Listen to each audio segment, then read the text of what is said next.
Voyons ensemble comment remplacer le capteur de position du papillon sur ce Dodge Intrepid 2001 équipé d'un moteur de 2,7 litres NIV-R. Le capteur de position du papillon se trouve ici, sur le corps de papillon. On voit qu'il y a de la corrosion sur la tête des vis ici. Je vais tenter de les enlever avec un embout T25. Comme on le voit, elles sont vissées dans ce corps de papillon en aluminium et bien souvent, du composé Loctite y est appliqué en usine. Il arrive donc souvent qu'on les brise en les enlevant. Cependant, notre nécessaire comprend des vis neuves, mais avec un peu de chance, on n'en aura pas besoin. Je n'aime pas vraiment enlever des boulons brisés à la perceuse, mais si c'est le cas ici, on va devoir enlever le corps de papillon, utiliser la perceuse et faire quelques opérations d'usinage. Tout d'abord, je pince l'ergot ici, je retire le connecteur électrique et je le mets de côté. Ensuite, je prends ma clé à cliquet d'1/4 de pouce avec un embout de 6 lobes T25. Bon, la première est dégagée, maintenant j'essaie d'enlever celle du bas. Je veux m'assurer de ne pas avoir d'autres mauvaises surprises. C'est bon, elle se dégage elle aussi. C'est sans doute mon jour de chance, je vais continuer à les dévisser. C'est une bonne idée d'examiner le câblage et avant de remplacer le capteur de position du papillon sur n'importe quel véhicule, surtout comme celui-ci qui est de type potentiomètre, il faut s'assurer qu'on a notre tension de référence de 5 volts et qu'on a aussi notre signal de masse. Celui-ci est essentiellement une résistance variable.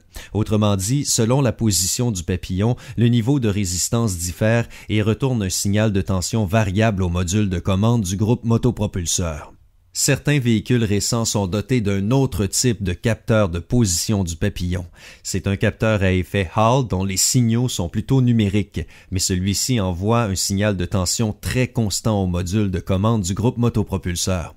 J'ai retiré la vis du bas et je continue avec celle du haut.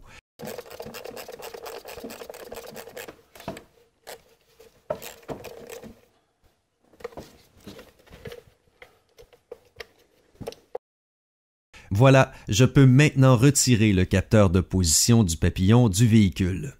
Ici, à l'intérieur, on a le volet d'étranglement. Quand je fais bouger le papillon, on le voit tourner. Et on voit ici à l'intérieur du capteur l'écran qui vont prendre appui à l'intérieur.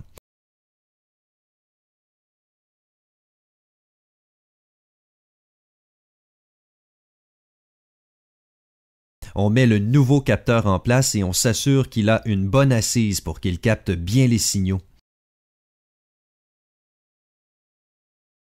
Pour ce faire, on le met en place sur un côté et on le tourne légèrement jusqu'à ce qu'il s'enclenche en place. Une fois que c'est fait, on prend les vis neuves ou les boulons, peu importe le nom qu'on donne à cette quincaillerie, et on les visse à la main. Il faut ensuite les resserrer à fond avant de réacheminer le câblage tel qu'il l'était au départ. Il faut s'assurer que le câble s'appuie sur l'écran thermique du tube RGE ici. Si cet écran thermique est absent, le tube fera fondre les fils, ce qui entraînera d'autres problèmes. Lorsque tout est serré correctement, on rebranche le connecteur électrique et on supprime tous les codes d'anomalie. Si on dispose d'un scanner, on procède à une analyse du papillon, clé dans le contact d'allumage, moteur éteint. On s'assure que le signal s'échelonne d'à peu près 1 demi-volt jusqu'à environ 4 volts et demi en position plein gaz, indiquant que le nouveau capteur de position du papillon fonctionne correctement.